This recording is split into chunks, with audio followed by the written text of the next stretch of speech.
ezagutzen dugu, edo ukutu dugu Alzheimerra gure inguruan. Edo senideak, edo lagunak, edo ezagunak. Horregatik, gaur plazerra da bizitza osoa zeharkaldi hau ulertzen eta arintzen eman duen norbait aurkeztea.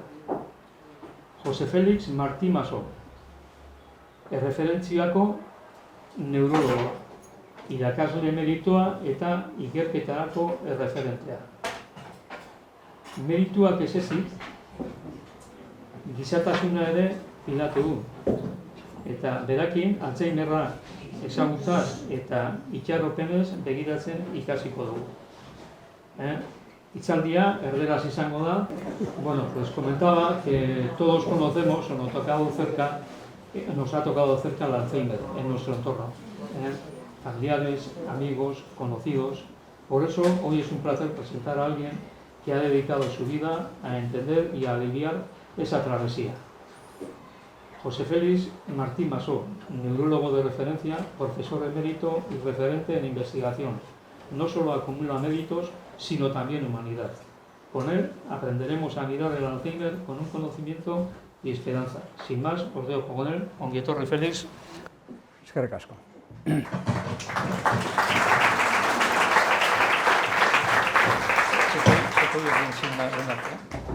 Sin arrimarte. ¿Se oye bien? Sí. Buenas tardes. Gracias, José Javier. Gracias por la invitación. Gracias por la asistencia. Da cierto apuro ver a personas sentadas en el suelo para atenderme o a personas de pie detrás, pero pues bueno, ya veo que las circunstancias son estas y cada uno es libre. Me dan ganas un poco de hacer la broma esa de decir, ¿os acordáis que antes en las iglesias algunas veces ocurría esto? Que teníamos que estar de pie, que estábamos de pie. Dice, y entonces, cuando veíamos una persona de 78 años, decíamos, un viejo de 78 años, qué mayor. Y ahora el viejo de 78 años os está hablando para contaros cosas recientes sobre la enfermedad de Alzheimer. Bueno, esto es el progreso, eso es el progreso, es parte del progreso, pero tiene cierta ironía, ¿no? Yo estoy de acuerdo que el Alzheimer es un tema importante por su frecuencia. Yo recuerdo que cuando llegué a San Sebastián, los primeros años, en el año 75, 76, 77, cuando hacía el diagnóstico a un enfermo de una enfermedad de Alzheimer, a la gente le sonaba raro, le sonaba algo que, dice, ¿qué es esto, no? Di muchas charlas y fui introduciendo a la gente sabía lo de la falta de riego, empezaban a hablar de la demencia senil, pero no hablaban casi nunca de enfermedad de Alzheimer. La enfermedad de Alzheimer era una enfermedad poco conocida. En los años siguientes se fue poniendo de moda y ahora prácticamente todos tenemos experiencia de haber tenido algún familiar con enfermedad de Alzheimer. ¿Qué es la enfermedad de Alzheimer? Voy a hacer primero una pequeña definición. Bueno, este es un neuropatólogo alemán, Alois Alzheimer, que describió la enfermedad y hoy entendemos que es una enfermedad neurodegenerativa, es decir, hay una muerte neuronal progresiva que produce una serie de síntomas progresivos a lo largo de años, que tiene unas características muy determinadas, que os enseñaré después una foto. Se atrofia una parte del cerebro, que es la parte que tiene que ver con la memoria fundamentalmente, la atrofia temporal, después se atrofian más zonas del cerebro, se depositan unas proteínas anormales que son las que producen ese tipo de trastorno, que es la causa más frecuente de demencia, de todas las enfermedades que producen demencia es la más frecuente, y que la clínica es progresiva variando de unas personas a otras. En esta foto de arriba se ve un cerebro que se ven como una especie de surcos en la parte anterior, y estos surcos es que se ha atrofiado. Esto es un cerebro normal, en un corte transversal, coronal, que esta zona del lóbulo temporal está entera. Sin embargo, este es un enfermo con una enfermedad de Alzheimer y se ve como hay unos huecos donde tendría que estar lleno de cerebro. Esta es la atrofia, y como también se ha atrofiado otras zonas del cerebro. Cuando se mira al microscopio, se ve que hay unas zonas ennegrecidas, esto es con una tinción especial, Bueno, se producen estas placas que llamamos placas seniles, esto es lo que describió Alois Alzheimer, y con una tinción de tau se hiperfosforila y se deposita el péptido beta-amiloide. Brevemente, no quiero daros la lata, pero para que entendáis. Normalmente nosotros tenemos una proteína larga a través de las membranas de las neuronas, que es lo que se llama la proteína precursora del amiloide o APP.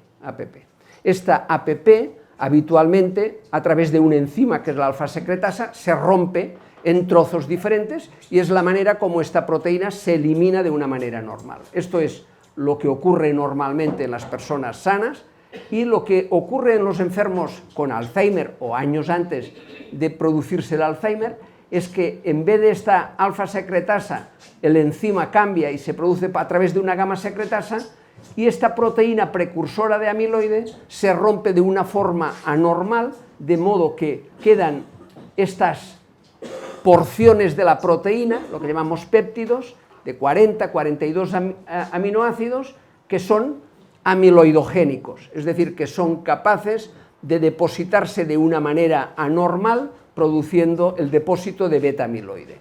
Este ha sido un descubrimiento que se ha producido en los últimos 25 años y que ha cambiado un poco la forma de ver las cosas. Antes, una enfermedad neurodegenerativa era una enfermedad que no tenía un abordaje terapéutico posible, un abordaje de tratamiento. Ahora decimos, si esto se produce por el depósito anormal de unas proteínas que se eliminan de una forma anormal y que se acumulan en determinadas porciones que son tóxicas, si somos capaces de quitar, de limpiar esos péptidos amiloidogénicos, esto puede ser una forma de tratarlo. Veremos que no es tan fácil, porque hoy tenemos fármacos que eliminan esto, sin embargo no curan la enfermedad.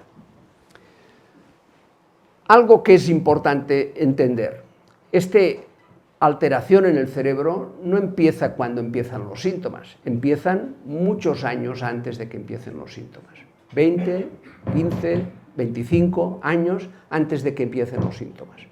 Y probablemente cuando se miran cerebro de personas de 70 años, el 75 o el 80% tienen cambios de este tipo en el cerebro. Algunos de ellos nunca desarrollarán la enfermedad, y eso hay que saberlo, es decir, no todo el mundo después la enfermedad progresa igual, pero otros sí que van a desarrollar la enfermedad. Pero lo que es verdad es que este tipo de cambios en las proteínas y cambios en el cerebro debido a estas alteraciones ocurren en muchísimas personas muchos años antes.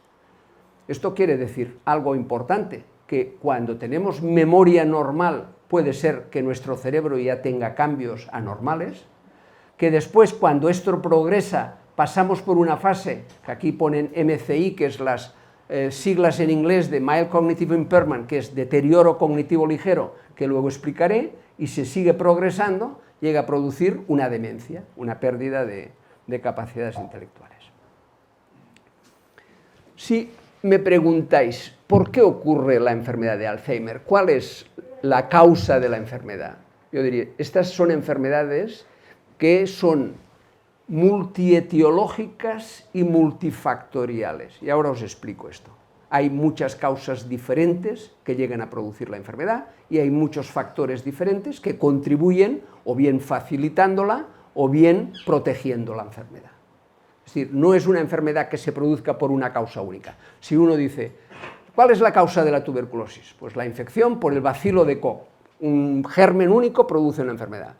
Dices, esto en algunas enfermedades infecciosas es muy claro, pero hay muchas enfermedades neurodegenerativas, el Parkinson, la esclerosis lateral amiotrófica, la enfermedad de Alzheimer y muchas de las que voy a mencionar, que tienen muchas causas diferentes.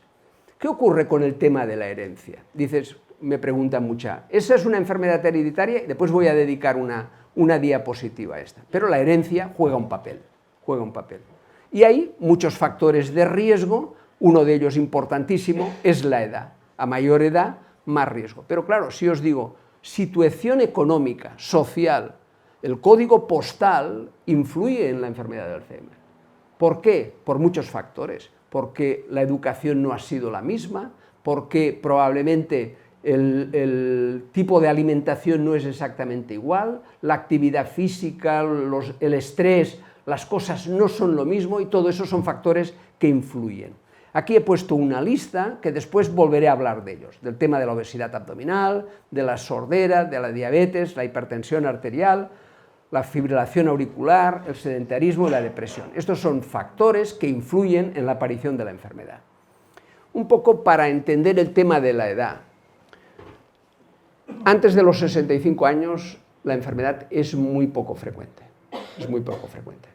Pero cuando ocurre antes de los 60 años, yo diría, hay que pensar en la posibilidad de que sea una enfermedad genética monogénica, es decir, que sea la alteración de un gen, de la presenilina, que es la causa de la enfermedad.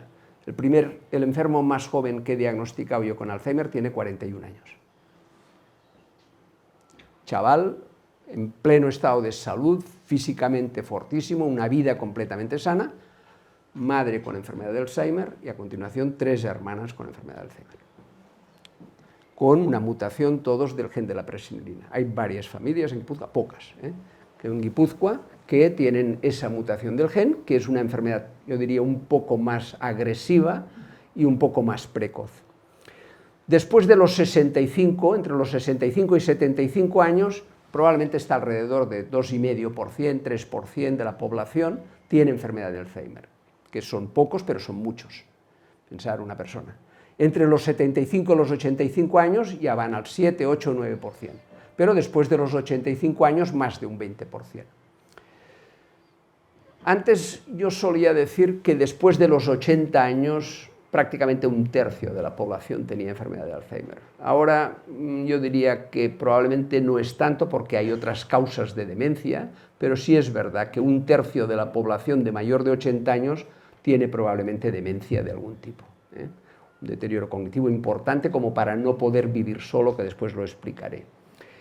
¿Qué tiene la edad que favorece la aparición de estas enfermedades? Pues por un lado, como las tuberías que se oxidan, pues y aquí pasa lo mismo. El tema de la eliminación de las proteínas probablemente pierde algunas características que hacen que sea tan fluido, se acumulan. Pero hay otras cosas que influyen, lo que se llama el estrés oxidativo, el haber utilizado mucho oxígeno para reacciones oxidativas, el tema del calcio, o sea, hay muchas cosas que influyen en la aparición, en que la edad sea un factor de riesgo para aparecer la enfermedad.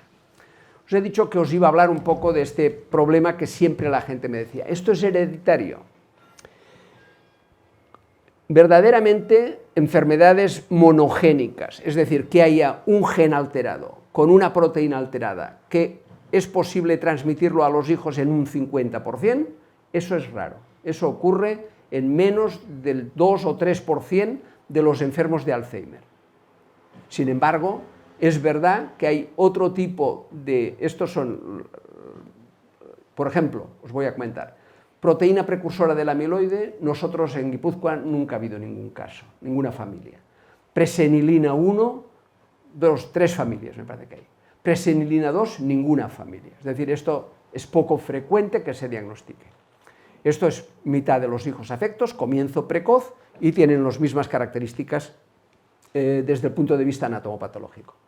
Ahora, hay un factor que decimos que es de riesgo, que es el alelo que llevan las lipoproteínas E. A ver, nosotros tenemos genes del padre y de la madre, y tenemos un gen del padre y uno de la madre, y eso decimos un alelo paterno y un alelo materno. Normalmente la polipoproteína E puede ser 2, 3 o 4. Si una persona tiene 1 o 2 alelos de la polipoproteína E4, es decir, que se hereda, tiene un riesgo de tener la enfermedad a los 80 años del 90%. O sea, que es un riesgo alto, muy alto de tener. Ahora se llega relativamente fácil a los 80 años. Antes no se llegaba, pero ahora a los 80 lo vemos todos, aquí en la sala lo vemos todos cercanos o algunos ya lo han pasado. Entonces, dices, ¿qué ocurre? Que hoy consideran que la ApoE4 puede considerarse una enfermedad monogénica con una penetrancia un poco más baja. Así como los otros a los 60 años prácticamente todos ya han contraído la enfermedad, aquí tienes que esperar a los 80, 85 o 70 y muchos para contraer la enfermedad, pero probablemente es una enfermedad hereditaria. Pero hay otro aspecto con la herencia. Hay otro aspecto con la herencia, no sé si me dará, he visto que la otra se ha movido, esto no lo... Bueno, hay otro aspecto con la herencia que quiero mencionar. Hay muchos otros genes que influyen. Unos favorecen la aparición de la enfermedad y otros protegen. O sea, no todos los genes. Eso es la fabricación en serie es esto. Unos son genes protectores y otros son genes favorecedores de la enfermedad. Y esto, según lo que te toque en la lotería, pues tienes más riesgo o menos riesgo. Pero es verdad que hay muchas familias en que la enfermedad ocurre con relativa frecuencia, que aparece más de un hermano o más de dos hermanos, o un padre y dos hijos, y sin embargo no se encuentra ningún gen alterado claramente, porque influyen varios genes a la vez. Aquí la verdad es que esto se ha movido el título al cambiarla esto, pero si tuviera que explicar qué alteraciones produce, qué síntomas son frecuentes en la enfermedad de Alzheimer, muchos los conocéis y sabéis que prácticamente el más precoz y el más fácil de detectar es la pérdida de memoria. Y después me dedicaré un poco más tiempo a la pérdida de memoria. Pero en general decimos, hay una serie de síntomas que tienen que ver con la cognición y otros que tienen que ver con la conducta. Y en la cognición están sobre todo la pérdida de memoria, también la alteración en la introspección, dices, no somos capaces de darnos cuenta exactamente de lo que nos pasa, nuestra capacidad de detectar lo que nos ocurre no es exactamente igual. La alteración de la función ejecutiva, que después quiero dedicarle un tiempo, problemas en el lenguaje, la orientación en el tiempo y en el espacio, apraxias, que es trastorno en la capacidad de hacer movimientos que hemos aprendido a hacer. Es decir, hay montones de trastornos cognitivos que pueden aparecer en enfermos con enfermedad de Alzheimer, unos muy intensos y muy marcados, con una evolución rápida, otros más leves y de un enfermo a otro una gran diferencia. Y aparte de los trastornos cognitivos, los trastornos de conducta y de ideación, muy frecuentes, los delirios. Es decir, yo creo que algo que altera muchísimo la calidad de vida del paciente, del cuidador y de los familiares son los problemas de conducta. Y cuando empiezan, pues que el marido se lía con... La enferma es la mujer, pero el marido ahora se lía con la cuidadora. Y este no es mi marido, y este no me puede ver que... Estas son cosas que me contaba ayer la cuidadora, que di una clase a cuidadores de pacientes con Alzheimer, y me decía, es que ella se tapa, este hombre que no entre, que no me vea en pijama, que no me vea, y este hombre, ¿qué hace aquí en casa? ¿Y quién es? Claro, su marido de casados 62 años, me parece que llevan casados, ¿no? Pues esto es bastante frecuente. Pues le roban las cosas. Yo me acuerdo, pues, el problema tan grave que es cuando esconden las joyas porque se las roban y después no las encuentran y atribuye a que no las encuentra a que se las han robado, ¿no? Que eso es muy frecuente. El vagabundeo, cuando empiezan a andar de un lado a otro sin ningún sentido. El fenómeno de puesta de sol, este fenómeno que es muy frecuente, que a la tarde de repente, vámonos a casa, venga, vámonos a casa, ¿qué hacemos aquí? Venga, vámonos a casa, ¿qué hacemos?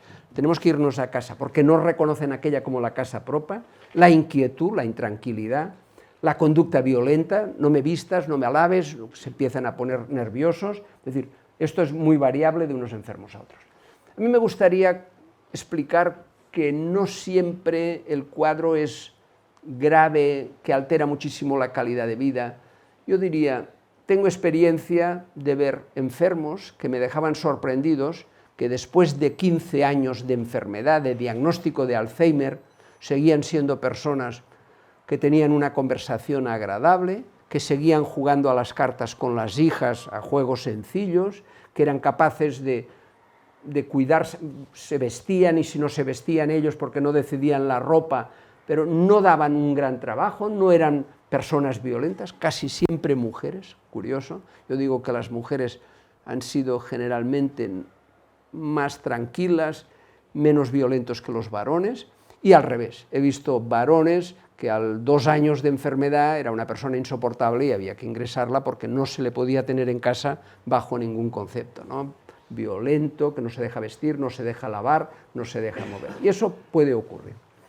Voy a hablar un poco brevemente de la memoria y de la función ejecutiva, 2 cosas que yo creo que viene bien comprender. Cuando hablamos de memoria, no hablamos de una función única. Memoria es montones de procesos diferentes en el cerebro, que todos ellos tienen una capacidad de grabar, de retener durante un tiempo, y si hace falta en un momento determinado, traerlo a la memoria, evocarlo. El grabar tiene mucho que ver con la memoria inmediata y a corto plazo. Hay una memoria que es, tú ves esto y eres capaz de describir esto mientras lo vas viendo inmediatamente. A corto plazo es una memoria muy importante para el aprendizaje. Y es algo que los neurólogos exploramos de una forma muy fácil diciendo, trata de retener 3 palabras que yo te digo.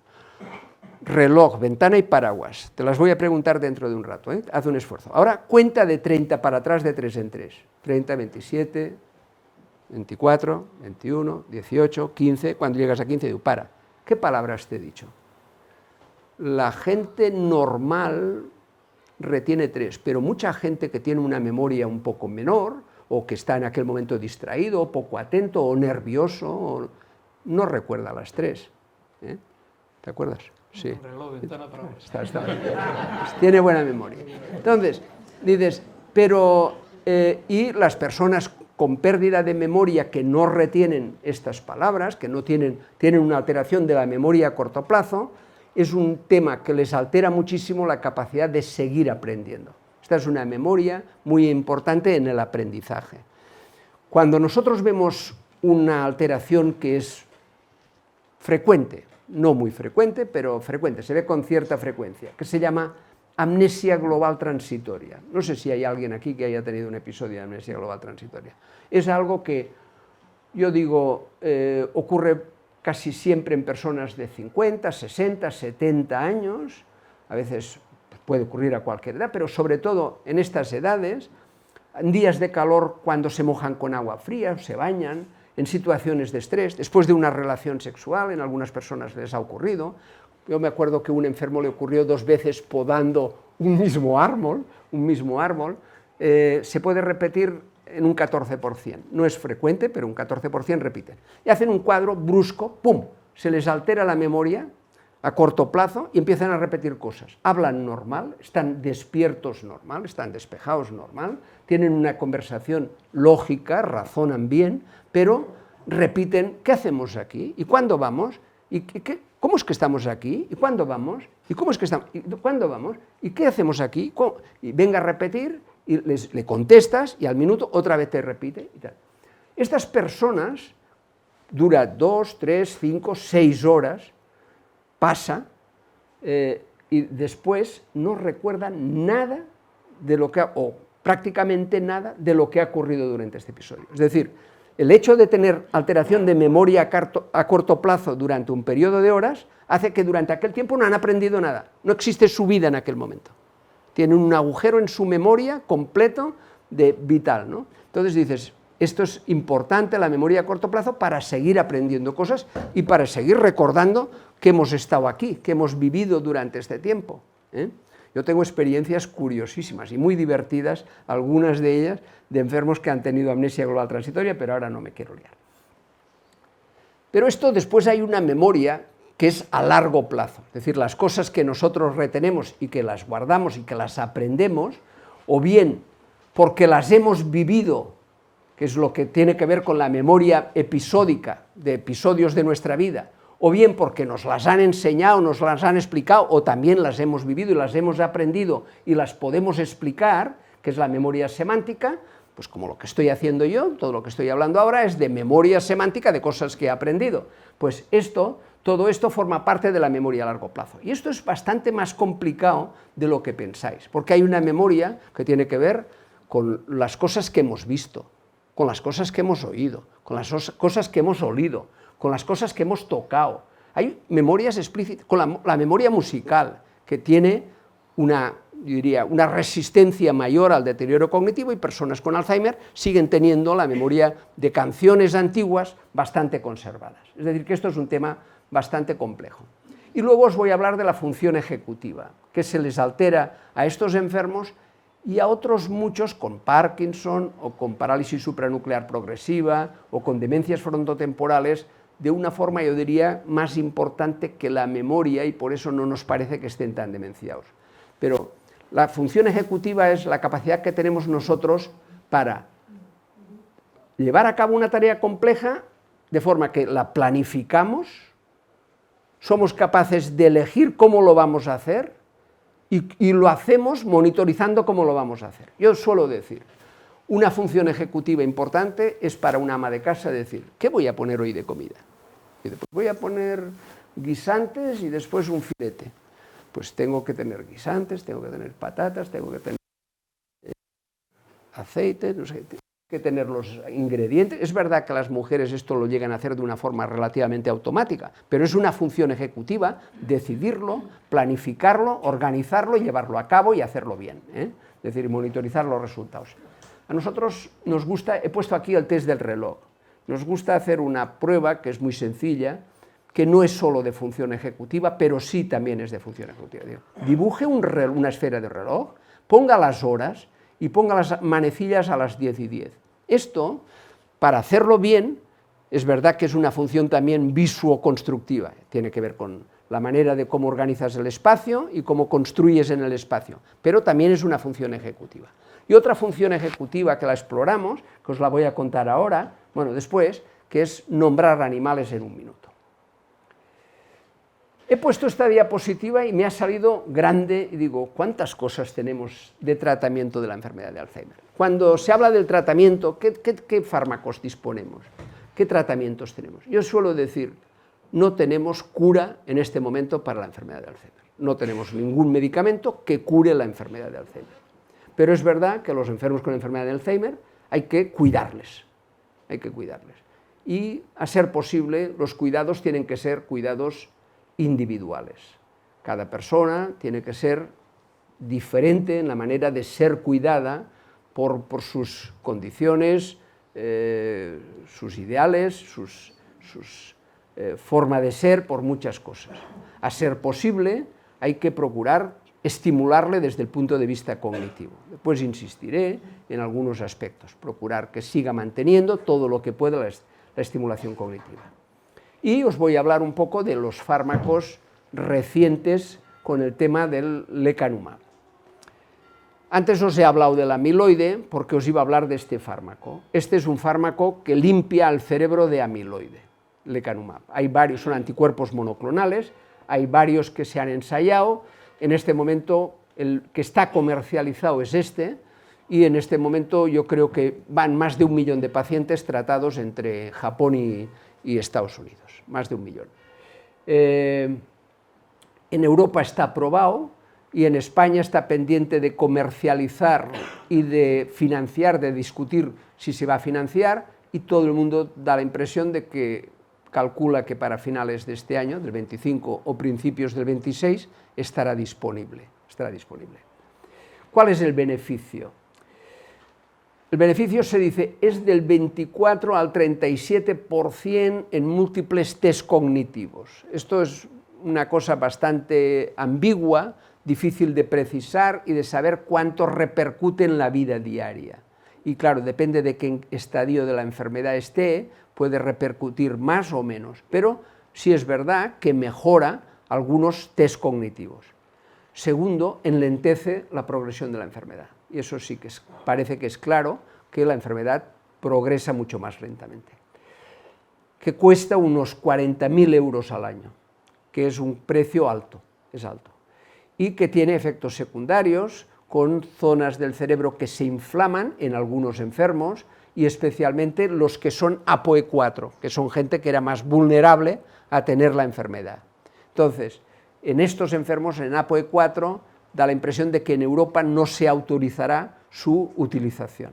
Se utilizará en gente que es APOE2 o APOE3. Como es un fármaco que aún no disponemos, pues bueno, solamente saber que existe, que es un futuro esperanzador, o por lo menos, aunque no muy esperanzador, mejor de lo que hay. Hasta ahora tenemos los 3 fármacos, donepezilo, galantamina y ribastigmina, que lo que hacen es aumentar la acetilcolina en el cerebro, que es un neurotransmisor que tiene que ver en la memoria. Yo suelo decir que aunque la eficacia es modesta, desde que disponemos de estos fármacos, que llevaremos ya unos 20 años con estos fármacos, la evolución de los enfermos con Alzheimer es mejor que lo que era antes. Mejor en el sentido de más manejables, menos trastornos de conducta, menos agresividad, evoluciones un poco más suaves y en general, para mí, en algunos enfermos el beneficio era claramente manifiesto. Tiene efectos secundarios, el donepezilo, por ejemplo, produce bloqueos auriculoventriculares y hay que vigilar que no necesiten un marcapasos. Algunos aumenta la posibilidad de orinarse, al principio que lo toman se marean, pierden peso, tienen la ribastigmina en parches, tienen el problema de los parches. Yo supongo que muchos de vosotros conoceréis la utilización y no son fármacos inofensivos, tienen sus efectos secundarios, no es una gran maravilla la eficacia, pero son fármacos que tienen su importancia. Y ahora vamos a empezar un poco el inicio de la travesía. Dice, ¿cuándo debemos empezar a preocuparnos por nuestra memoria? Todos perdemos memoria con el paso del tiempo, todos. Yo considero que tengo una memoria aún aceptable, pero no tengo la capacidad de aprender que tenía cuando tenía 25 o 30 años, no la tengo, ni la que tenía cuando tenía 55, no la tengo. Segundo, es verdad que la pérdida de memoria, yo diría, preocupa por lo que significa el riesgo de tener la enfermedad. Y por eso mucha gente que ya lo sabe, cuando empieza a perder memoria dirá, no me estoy demenciando, no me viene a mí una enfermedad progresiva, y esto es lo que nos preocupa. Entonces, esto nos tiene que preocupar cuando los olvidos son frecuentes, o cuando hay olvidos graves, o cuando nuestros familiares se dan cuenta y dices, oye, que se te están olvidando muchas las cosas. ¿Qué hay que hacer? Pues, en principio, ir al médico de cabecera. Si alguien quiere decir, oye, ¿yo me puedo pasar en casa un test? Digo, sí. Un matrimonio, uno al otro se lo puede pasar tranquilamente y es muy fácil. Uno de ellos es, di nombres de animales en un minuto. Si dices más de 12, bien. Si dices entre 9 y 12, preocúpate. Si dices menos de 9, mal. Es un test más sensible de lo que parece. Normalmente es un test de memoria, pero es un test de función ejecutiva. Y eso normalmente cuando hacemos nombres de animales pasamos o bien por la carnicería, o bien por la selva, o bien por la pescadería, o bien por los insectos, es decir, vas por segmentos, de repente pues dices hormiga, araña, cucaracha, pero luego te vienen pues culebra, gusano. Puedes ir, o si vas a la pescadería encuentras la tira, empiezas con merluza, atún, es increíble. Y otro test que es muy útil y que en este momento los médicos de cabecera yo creo que lo deberían de pasar como de los primeros, es el fototest. El fototest está online, se puede ver en internet y trae varias fotos de este tipo. Hay un juego, hay un vehículo, hay una fruta, hay un instrumento, hay una prenda de vestir y hay un cubierto. Y entonces cuando se le pasa a la otra persona se le dice, dime lo que ves. Entonces te dice, cartas, coche, pera, trompeta, zapatos, cuchara. Entonces le dices, muy bien, recuerda, has visto un juego, y le explicas que es un juego, cartas, un vehículo, un coche, una fruta, una pera, un instrumento, una trompeta, una prenda de vestir, zapatos, y un cubierto, cuchara. A continuación se le quita la imagen y se le dice, tienes un minuto, le das primero 30 segundos para decir, si es un hombre, dime nombres de mujer. Y apuntas nombres de mujer. Si cuando termina los medio minutos apuntas cuántos nombres de mujer ha dicho, y dice, ahora dime nombres de hombres. Medio minuto, nombres de hombres. Normalmente tienes que decir más de 10, 12 nombres de hombres o de mujeres. Tienes que decir en total, o sea, En total tienes que tener, por lo menos en un minuto, 12, 14, 15 nombres dices. Le dices, ¿recuerdas lo que has visto? Por cada objeto que recuerdes sin ver la lámina y sin decirte nada, y a la lámina ya no la vas a volver a ver, son 2 puntos. Si tú no recuerdas que había zapatos, le dices, ¿te acuerdas? Era una prenda de vestir. Ah, sí, zapatos. Eso es 1 punto. Y si no dice nada, es 0 puntos. Con menos de 35, mal. Con más de 35, normal. Puntos en total. Has dado 1 punto por cada uno que ha designado. Los 12, o sea, 6 más 12, 18. 18 más 12 ya son 30. No lo he dicho bien, ¿no? A ver, 6 y 12, no, bueno, son más igual, 12, 18, 18 y 12, 30. Tienes, pero es fácil, ¿eh? Es fácil llegar a un número considerable si tienes bien. ¿Qué ocurre si tu memoria no es normal y sin embargo cuando te exploran, o sea, tú dices, yo tengo un trastorno de memoria, vas al médico, te explora y te dice, usted tiene una memoria normal. ¿Y esto qué significa? Te dirá, pues eso se llama quejas subjetivas de memoria. Personas que aparentemente se quejan de que le falla la memoria, incluso los familiares, y esto es un grupo muy heterogéneo, muy diverso. Hay gente que tiene miedo, que tiene mucha ansiedad. Yo he visto enfermos de estos de quejas subjetivas de memoria 20 años después y siguen teniendo quejas subjetivas de memoria. Pero claro, 20 años después llegan a los 80 con quejas subjetivas de memoria y están bien, digo, pues bueno, esto muy grave no puede ser, muy grave no puede ser. Pero es verdad que hay gente que al cabo de unos años aumenta el riesgo de tener un deterioro cognitivo leve o de tener una demencia, ¿eh? O sea, la media de esta población de tener un deterioro es mayor que la población que no se queja de trastorno de memoria. Cuando uno va al médico porque pierde memoria y se le ve que en los test pierde memoria, pero la persona está capacitada para seguir haciendo su vida normal, si es ama de casa, cocina, hace la casa, se encarga de las cosas, si es varón jubilado, sigue haciendo la vida de varón jubilado, que es no hacer nada o hacer poco, de vez en cuando una charla o jugar un rato al golf, pero poco más.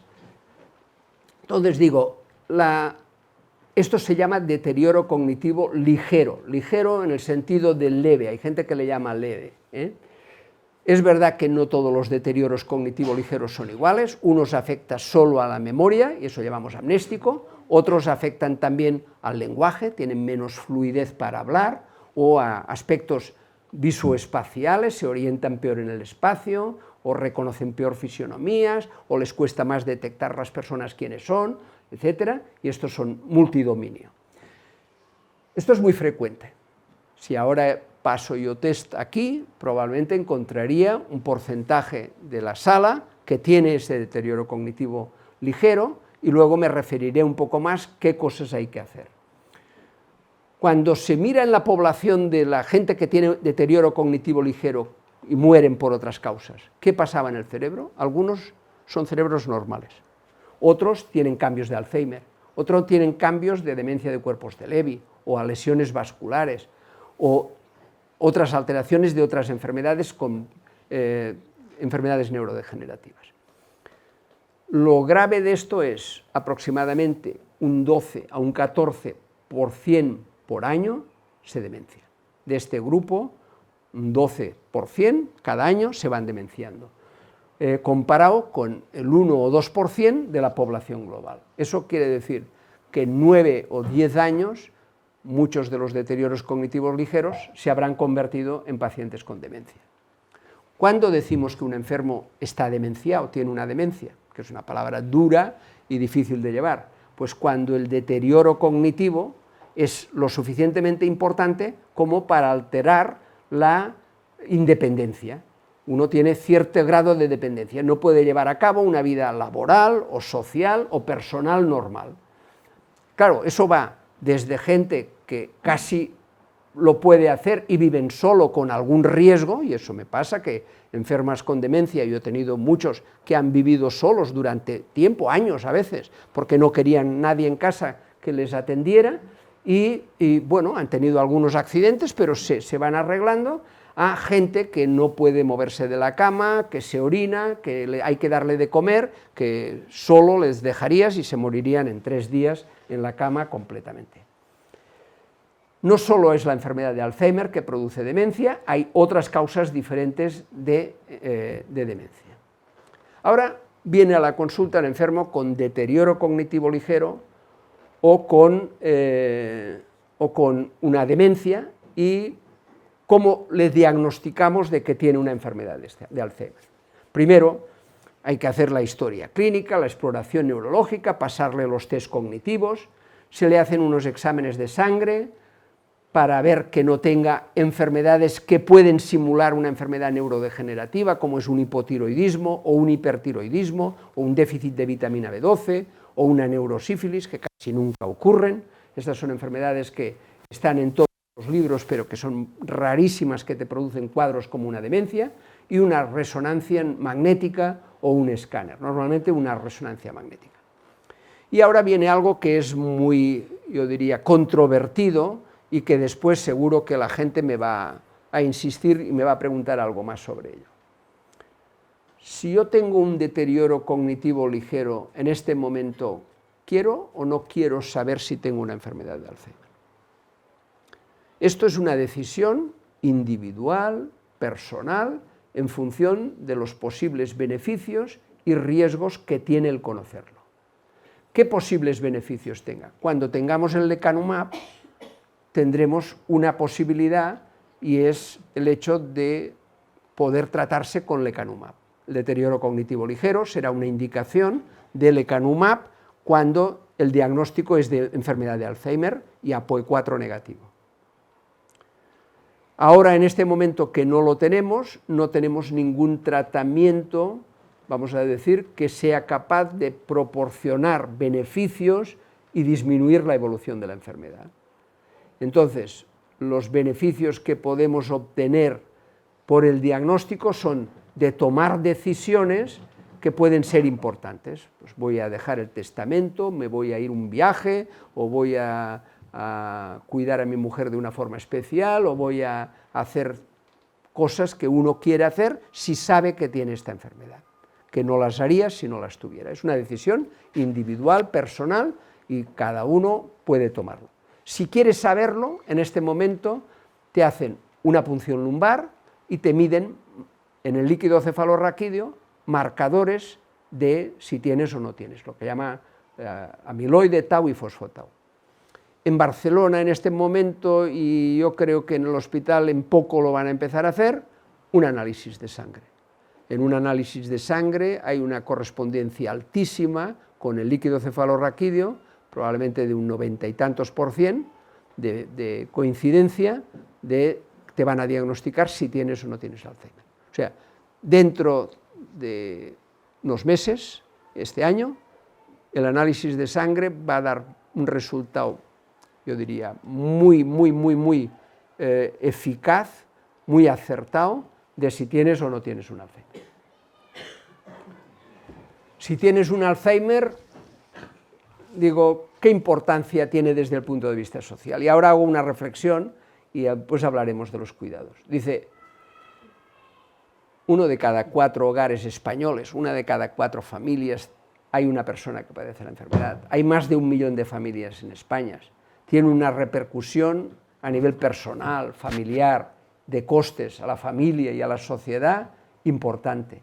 Aquí hay un cálculo que hicieron los de las asociaciones, la Federación de Familiares con Alzheimer, que en costes totales, en la fase inicial eran de alrededor de 29.000 euros al año, comparado con 36.000 en la fase intermedia, con la fase avanzada 29.000. Curiosamente, en la fase intermedia es cuando más cuesta atender a un paciente con enfermedad de Alzheimer, porque los trastornos de conducta son mayores, implica más atención, más gastos, sin duda alguna. Esto viene bien un poco para entender después cuando dicen, hombre, que el otro vale 40.000 euros al año. Sí, vale 40.000 euros, pero el enfermo también no es solo el coste, hay otros aspectos y que es importante, ¿no? Bueno, he puesto aquí qué otras causas de demencia hay, ¿no? Y he puesto enfermedades neurodegenerativas, la más importante, con mucho, es la demencia con cuerpos de Lewy. Cuando un enfermo con Parkinson, al cabo de unos años, se demencia, decimos, esto es un enfermo que tiene Parkinson con demencia. Pero hay una enfermedad que los síntomas de Parkinson y los síntomas de demencia aparecen casi conjuntamente. Y las características de la enfermedad son, yo diría, algo diferentes. Y esto es lo que se llama la demencia con cuerpos de Lewy. Estos enfermos tienen muchas alucinaciones visuales, ven muchas cosas, oscilan mucho de unos días a otros, tienen torpeza motora, como es natural por la enfermedad de Parkinson, se caen muy fácilmente y tienen algo que es muy importante saberlo, y es una gran sensibilidad a fármacos neurolépticos, fármacos que bloquean la dopamina, por ejemplo, al dogmatil que les dan para el vértigo. Les dan un dogmatil y se quedan bloqueados, se quedan parados. Tienen una gran sensibilidad, empeoran muy rápidamente con determinados fármacos. Estos enfermos, a veces 20 años antes, empiezan, o 15 años antes, empiezan con un trastorno del sueño, que sueñan agitados, se pelean, golpean, gritan en voz alta durante el sueño. Eso es lo que se llama trastorno de conducta de sueño REM, y un porcentaje alto terminará con una enfermedad de estas. Las demencias frontotemporales son un conjunto de enfermedades diferentes que muchos de ellos empiezan con un trastorno del lenguaje, con lo que se llama una afasia. A veces afasia no fluida progresiva. Todos conocéis, por ejemplo, Bruce Willis, ¿no? Empezaron a decir, tiene una afasia. Pues este tiene una demencia frontotemporal. Es muy relativamente frecuente, ¿eh? La parálisis supranuclear progresiva es una enfermedad que se caen los enfermos muchísimo, se caen muy fácilmente desde el principio. El LATE es un tipo de demencia que se parece mucho a un Alzheimer, pero cuando hacen los marcadores sale negativo. Es un poco más lenta, evolución más benigna, pero salen. Y es verdad que las enfermedades vasculares normalmente acentúan las enfermedades neurodegenerativas. Una enfermedad neurodegenerativa, un Alzheimer, si hace pequeñas lesiones vasculares, hace que la enfermedad progrese y multiplique los síntomas, aumenta los síntomas. Antes se hablaba mucho de la falta de riego, pero la falta de riego en sí mismo no es una causa habitual de demencia. Casi todas las demencias son enfermedades fundamentalmente neurodegenerativas. Las otras ya he dicho que son enfermedades relativamente raras. Esta la puse porque un amigo me hizo la pregunta, oye, ¿es lo mismo enfermedad de Alzheimer y demencia senil? Yo digo, la mayoría de demencias seniles son debidas a la enfermedad de Alzheimer. Antes, cuando se describió la enfermedad de Alzheimer, se describió como una demencia presenil, pero después se vio que las demencias seniles tenían los mismos cambios en el cerebro que tenían los demencias preseniles con Alzheimer. Y lo que es verdad es que hoy sabemos que el 80% de los enfermos mayores de 80 años con demencia no tienen solamente cambios en el cerebro del Alzheimer, tienen cambios de Alzheimer, pero muchos de ellos tienen cuerpos de Lewy, tienen alteraciones vasculares, tienen otras proteinopatías. ¿Y eso qué quiere decir? Pues que la vejez, de alguna forma, facilita todo el tema de las enfermedades neurodegenerativas, y que cuando se pone en marcha para todas. Vamos a hablar de cuidados. ¿Qué tal vais? Bien, os veo atentos. ¿Cómo llevamos de tiempo? Bien, ¿no? Bien. Lo que tú quieras. Sí.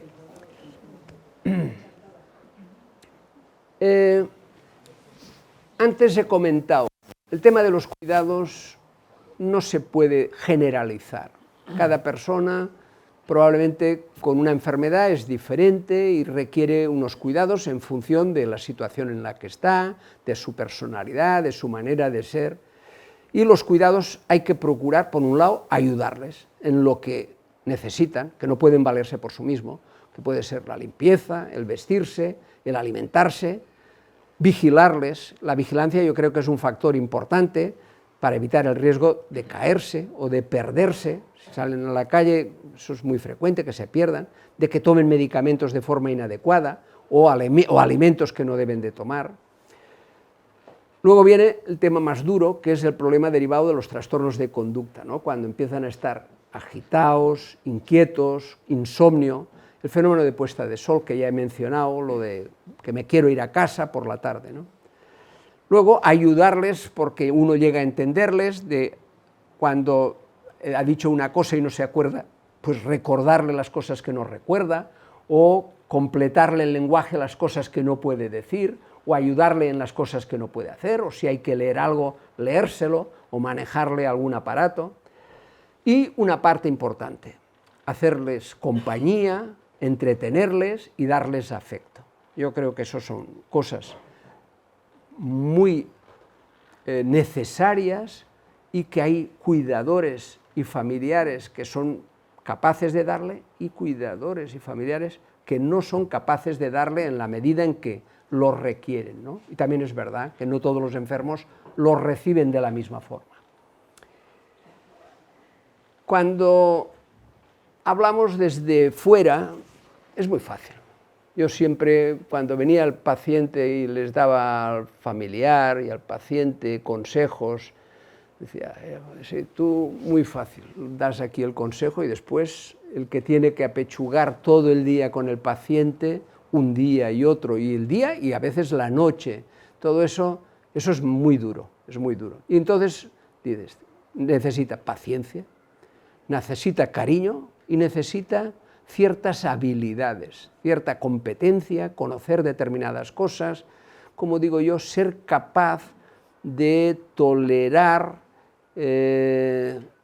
momentos duros y animarle y muchas cosas que no es fácil, ¿no? Tengo aquí algunas frases que van bien decirlas. Dice, evita estar todo el rato corrigiendo, diciéndole, ¡jo, ya te lo dije! Evita, ¿no? Trata de usar lenguaje sencillo y positivo, frases cortas, claras, y a ser posible, mírale a la cara cuando le hablas y le dices una frase y procura mirarle con cariño. Escúchale con atención, incluso si se repite, haz ver como que estás interesado, que le atiendes, que le miras a la cara. Eso también vale para los médicos cuando miran al ordenador en vez de mirar a la cara al paciente. Mírale a la cara al paciente, mira que te está hablando y te está contando algo que es muy importante para él. Valida sus emociones, no fuerces la realidad. Entonces digo, la enfermedad de Alzheimer borra la memoria, pero no el valor de una persona. Un entorno que es afectivo y comprensivo marca la diferencia en el cuidado y en cómo se sienten los enfermos, ¿no? Y cuidar es acompañar también con dignidad y amor, no dejar que las personas con Alzheimer pierdan su dignidad. Yo creo que tratar un poco de esto. Y la última parte es, si a uno nos diagnostican enfermedad de Alzheimer en estado de deterioro cognitivo ligero, ¿qué puedo hacer para prevenir la demencia?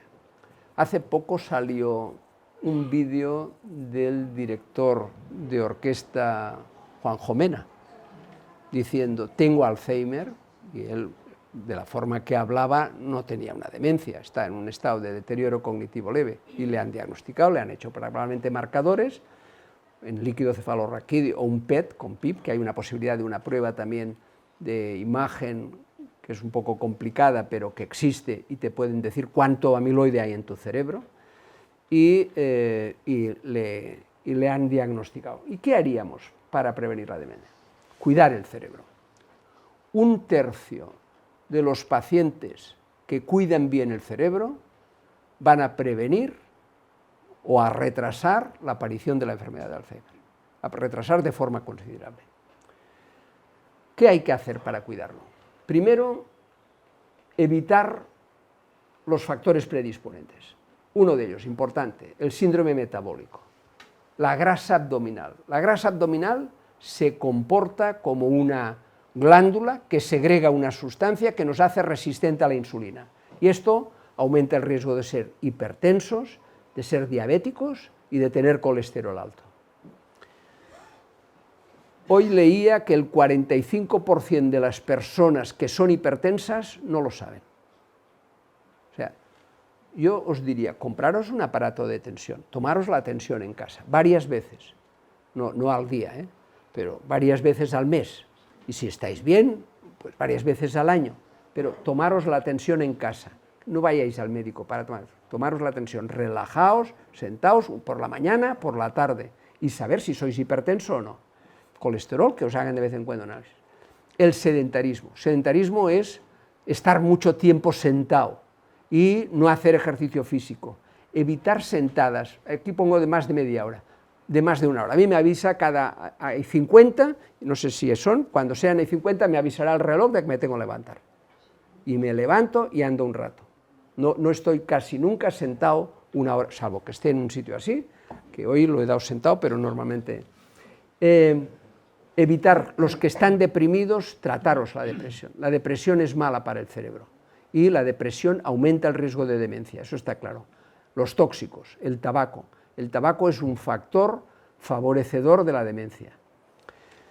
El alcohol también es tóxico, pero es verdad que hay personas que están acostumbradas a tomar un vaso o dos de vino al día y que el placer de tomarlo les merece la pena como para el riesgo que no aumenta de forma considerable.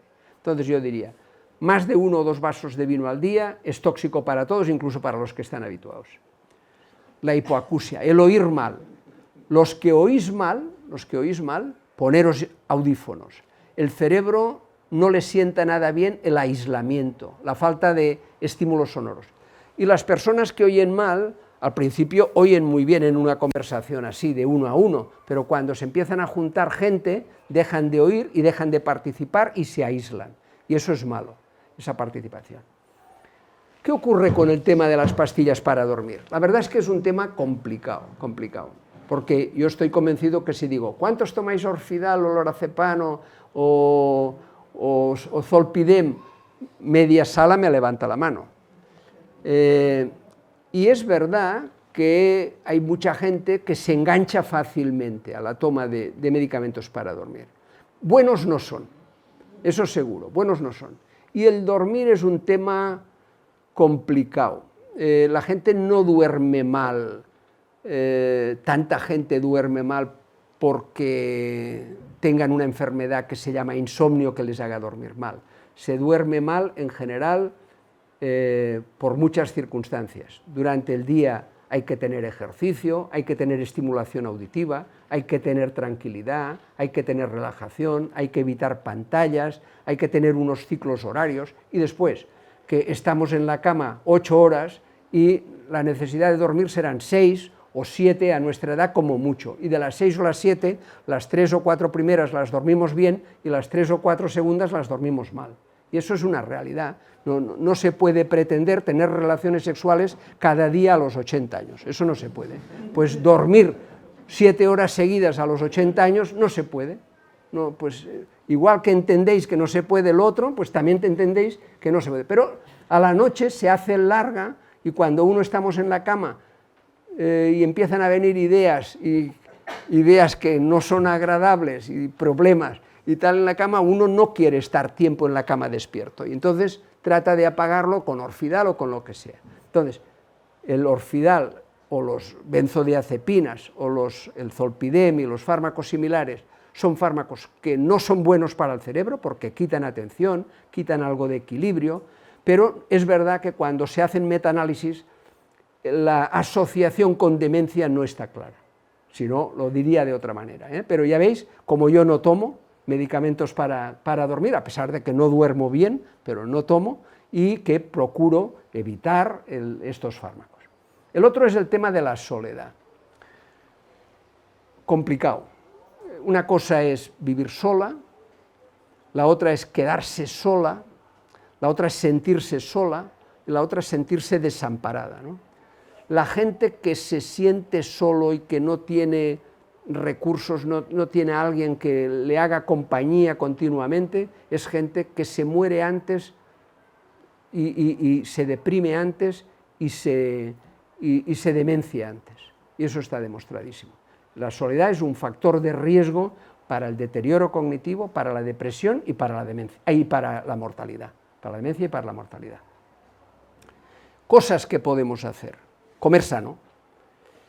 Todo el mundo habla de la dieta mediterránea. ¿Qué es? Pues legumbres, verduras, frutas, frutos secos, aceite de oliva, pescado azul, tomar pescado blanco, carnes blancas 2-3 días a la semana, 2-3 dosis a la semana, se pueden tomar huevos, evitar carnes rojas un día a la semana, como mucho, 1 o 2 dosis, y evitar alimentos ultraprocesados, fundamentalmente carnes rojas y carnes grasas ultraprocesados, evitar embutidos, chorizos, salchichas, hamburguesas, cosas ultraprocesadas. Pero yo diría, después hay otros aspectos de la comida que son difíciles de aconsejar. Yo suelo decir, cuando dicen, tú tomas tomate, yo tomo tomate. Hay más de 1000 variedades diferentes de tomate. A ti te sientan bien unos tomates, a mí me sientan bien otros tomates. Es decir, la alimentación es muy individual. La gente que come con moderación, que le sienta bien y que disfruta comiendo, esa es buena dieta. Hacer esta, la que os guste, comer con moderación, tratar de auscultaros al cuerpo, de sentiros si os va bien o no os va bien. Yo creo que eso es importante. Hacer ejercicio físico. Hoy el ejercicio físico es el neuroprotector más potente que tenemos y más conocido. Mi consejo, lo que hago yo, todos los días, a la mañana, 7 días a la semana, gimnasia, unos 25 o 30 minutos de gimnasia, pongo un workout, estos en YouTube, pumba, ahí, y con una chica, que normalmente son chicas todas atractivas, tú lo haces con música, lo hacen bien, algunos días haces pesas, después hago un poco más dedicado, y andar 5, 6, 7 kilómetros al día, a ser posible, yo diría por lo menos 1 hora. Eso es una dosis normal, en función de la edad y en función de las circunstancias que uno se encuentra, pues más o menos, y del día, si llueve mucho, tampoco salir a andar no es tan fácil.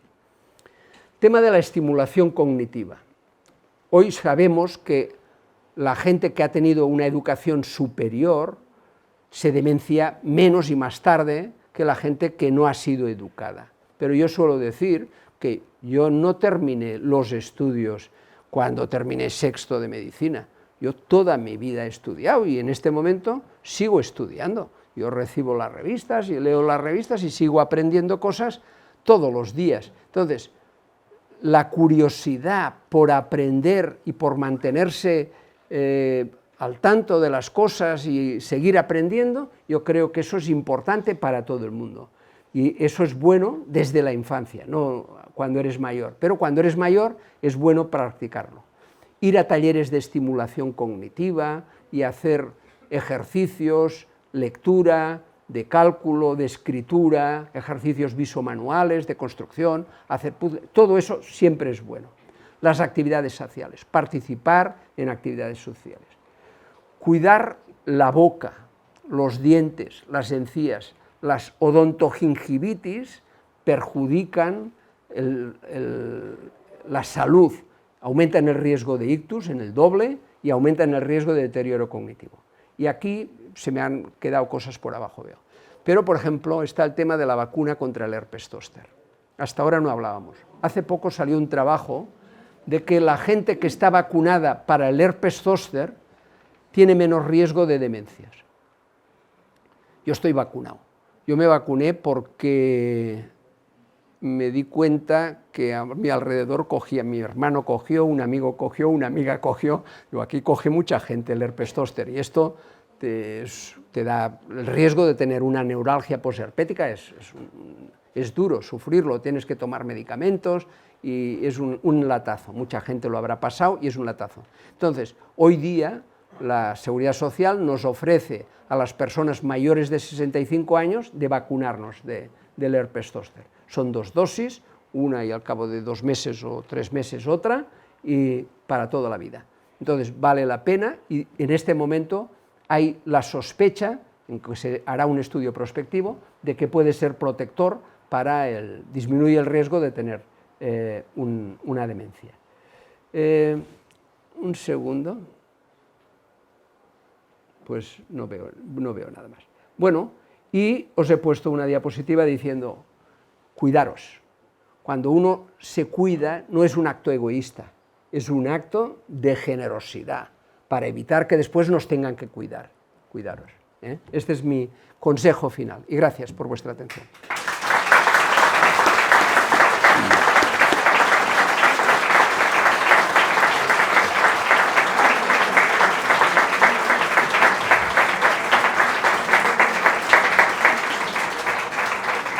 Pregunta. Bueno, galderari baldin badago ero, si hay preguntas, pues levantar la mano y iremos contestando. ¿Tú quieres preguntar o no? Yo sí. A ver, a mí me ha tocado, ¿no? Me supongo que a muchos me ha tocado en casa. Y para mí, al principio, lo más difícil era entender lo que pasaba. Porque, claro, hay veces que te da risa, ¿no? Que hacen unas cosas y esto, que bueno, que te da risa y te hace gracia, ¿no? Pero entender realmente es lo que más cuesta, ¿no? O sea, joder, pero ¿qué es lo que le pasa en la cabeza para que haga estas cosas, ¿no? Y sí, ahora se ha evolucionado y se ven cosas en adelante, pero no sé, ¿qué recomiendas ahí para el entender, ¿no? Sí. ¿Cómo? Yo creo que eso es muy frecuente, el ponerte a decir, ¿qué le pasará en la cabeza para tomar estas decisiones o para...? Y no es fácil saber qué hay dentro del cerebro de cada persona, que cada persona es diferente, pero una cosa que les pasa es, primero, no se dan cuenta muchas veces de los errores que cometen. Y si se dan cuenta, pues a veces se sienten humillados y tratan de compensarlo, tratan de evitar esa humillación, no quieren mostrarlo. Nadie nos queremos mostrar nuestras debilidades, no nos gusta enseñar nuestros defectos. La gente, cuando tiene defectos, normalmente no va por ahí pregonando, pues estos son defectos. Y claro, ellos no son culpables de lo que les pasa. Y es bueno tener esta sensación de decir, hombre, hay que tratar de entender que esto es una enfermedad que ha venido y nos ha tocado y hay que soportarlo, pero que la persona que lo sufre, no es culpable de esta enfermedad, ¿no? Hay una película que vi que es una mutación, ella desarrolla una mutación de la presenilina 1, Siempre Alicia, creo que es en castellano, en inglés Still Alice o Alice Still, que es una película que ella es una profesora de psicolingüística de la Universidad de Harvard, creo que es, y desarrolla joven, con 50 y tantos años, la enfermedad por una mutación del gen de la presenilina. Hay que decir que la enferma que describe Alzheimer, Alois Alzheimer, la enfermedad, Augusta, que es una enferma joven, que empieza con un cuadro de delirio de celos, también así, es una mutación de la presenilina.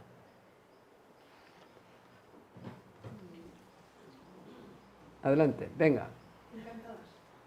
¿Y alguna pregunta queréis? Que ahora se entiende mucho más esta enfermedad que cuando tuvo mi madre, por ejemplo. Sí. A ver, yo creo que también tú te has hecho mayor. Bueno, sí. Y también ves las cosas... Más que tú. También ves las cosas con otra perspectiva. Yo tengo la impresión de que los primeros años de mi actividad profesional, cuando yo veía Alzheimer, eran gente, la mayoría jóvenes, gente de menos de 70. Los de 75 eran mayores.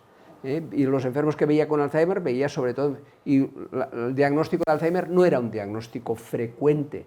Los enfermos que venían a la consulta, pues veíamos sobre todo dolores de cabeza, mareos, gente con epilepsia, y la enfermedad, Parkinson ya se veía, y la enfermedad de Alzheimer no era un enfermedad. Ahora, en este momento, es el motivo de consulta más frecuente, el trastorno de memoria, y en general la enfermedad de Alzheimer, de todas las listas de neurología, de espera de neurología en toda España, en todo Oriente, Occidente, yo diría.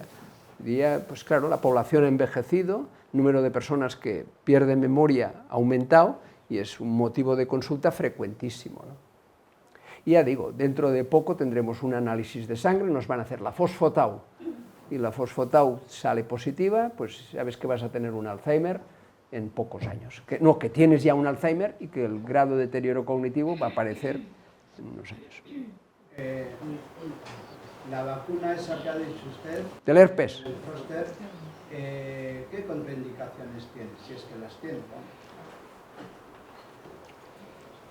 Que si tiene alguna... No lo sé, no lo sé. Efectos secundarios, bueno, donde te pinchan, algún día puedes tener un poco de dolor de cabeza, pero yo lo toleré muy bien, ¿eh? Tengo que decir que, y a mí me parece que no es un medicamento que tenga un alto riesgo. Yo creo que es algo que es bueno que los que... la pregunta es, si tú tienes un herpes zóster ahora, ¿te lo puedes poner? Yo creo que no. No. Al año de tenerlo, eso es, que te exigen un tiempo después de haber tenido el zóster. Yo he pasado. El zóster, coñazo. Un coñazo, ¿no? Yo creo que sí, porque tienes el riesgo de que si no, que te pueda volver a dar. El riesgo el virus es el virus de la varicela y que se coloca en un ganglio raquídeo. Y lo que es verdad es que de repente, no sabes por qué, en un momento determinado, se reactiva el virus, se reactiva y te aparece el síntoma. Que el síntoma es una erupción cutánea que pica y que duele, y que el territorio cutáneo es hiperpático, cuando te tocas te molesta y tal. Pero hay el riesgo de que después de que te ha pasado la erupción te quede un dolor, que es la neuralgia posherpética, que es lo verdaderamente peligroso de tener un herpes zóster. Es contagiosa, ¿no? No. La varicela es contagioso. Tú casi seguro que has tenido la varicela en la infancia. La varicela sí que se contagia, pero el zóster no se contagia. Si no es la misma toalla, porque yo creo que de pequeño cogí la herpes de mi hermano. Pero no, lo coge. El virus se transmite por vía respiratoria. Pero no, el zóster, una vez que está en el ganglio, no se contagia. No. Tú, en las vesículas no hay herpes, no hay virus. En las vesículas tú coges y no hay virus.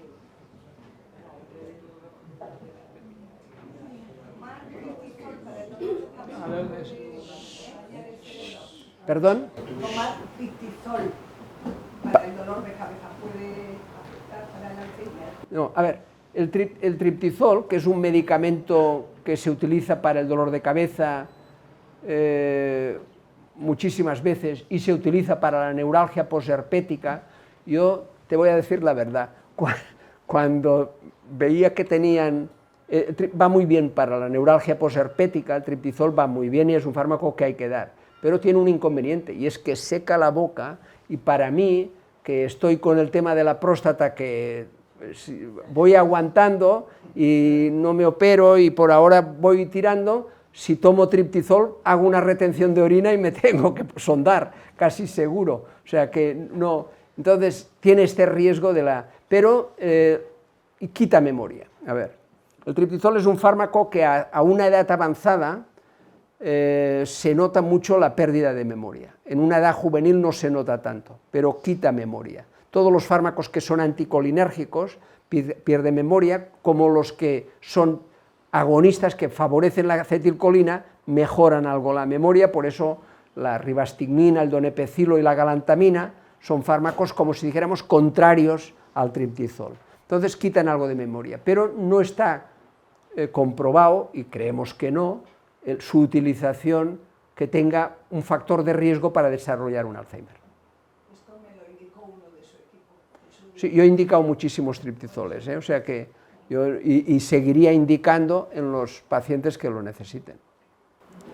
Te ha dicho tener un líquen plano en la boca, por ejemplo, que tengo durante muchísimos años y que me cuesta muchísimo curarlo, ¿eso sí puede ser un síntoma? No, son las odontogingivitis.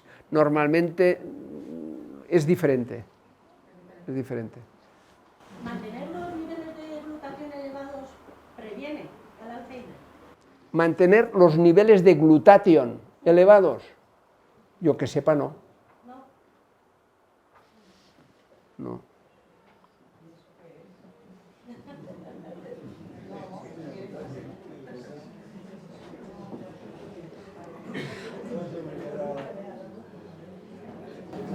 Una pregunta práctica que me ha sucedido ahora mismo.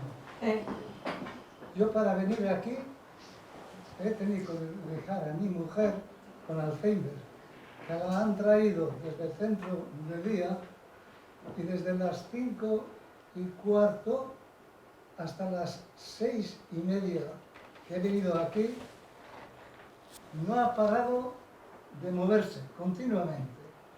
No le he dicho absolutamente nada, porque no hacía ni una cosa perjudicial o perjudicial. Entonces le he dejado actuar continuamente. No ha parado absolutamente ni un momento. ¿He hecho bien o he hecho mal? Has hecho bien. A ver, algo que me gustaría comentar, que es algo que se conoce poco y puede ser que sea útil, y lo digo por si acaso puede ocurrir. Hay enfermos que tienen una intranquilidad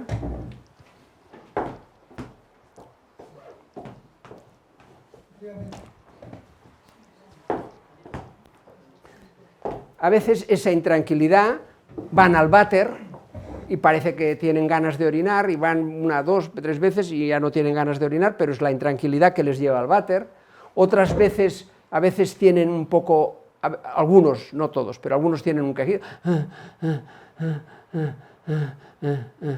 Esto se describe como acatisia, que es la imposibilidad de estar sentado en griego. Acatisia quiere decir en griego imposibilidad para estar sentado. Y esto lo favorecen determinados medicamentos neurolépticos que se dan para tranquilizar. Es decir, es una reacción paradójica de alguna manera. Y hay que ir con cuidado porque a estos enfermos, para tranquilizarles, a veces se le aumenta la dosis del fármaco que les aumenta la acatisia. Y hay que saber que todos los neurolépticos, que en este momento pues, se utiliza con mucha frecuencia la quetiapina, o se utiliza con mucha frecuencia la risperidona, el risperdal, o la olanzapina, que son fármacos que son relativamente nuevos, no tan peligrosos como los de antes, que dábamos meleril, largactil, o aloperidol, o otros medicamentos. Todos esos tienen esa capacidad de dar acatisia y por lo tanto hay que vigilar que no tomen fármacos sedantes que puedan inducir este efecto secundario. Bien, 1. Y 2, es verdad que hay enfermos que independientemente de que no tengan, pueden tener acatisia. Y esto, hay algunos medicamentos que administrados de forma, pero esto no lo voy a decir aquí. No, porque hay que administrarlos de una forma muy cuidadosa, con determinadas condiciones, que son medicamentos que tienen efectos secundarios, pero pueden aliviar muchísimo. Yo he tenido, como digo, muchos éxitos terapéuticos con ese tema. Porque gente que decía, yo no puedo aguantar en casa con esta persona que está con esa intranquilidad, sin poder parar en ningún momento, con una queja, les ves como sufrir, como esa intranquilidad. Y les empiezas a graduar, le pones la dosis adecuada del medicamento adecuado y se van calmando. Bueno, eso ya es vivir de otra manera. Y otra, la verdad, pues que, y si no, hay que dejarle pues que se mueva y procurar acompañarle para que no se caiga o procurar para que... Pero yo comprendo que eso es muy incómodo y altera muchísimo la calidad de vida del paciente, del familiar y de los cuidadores en general. Eskerrik asko. Zuri. Galdera gehiago? Muy bien. Pues gracias.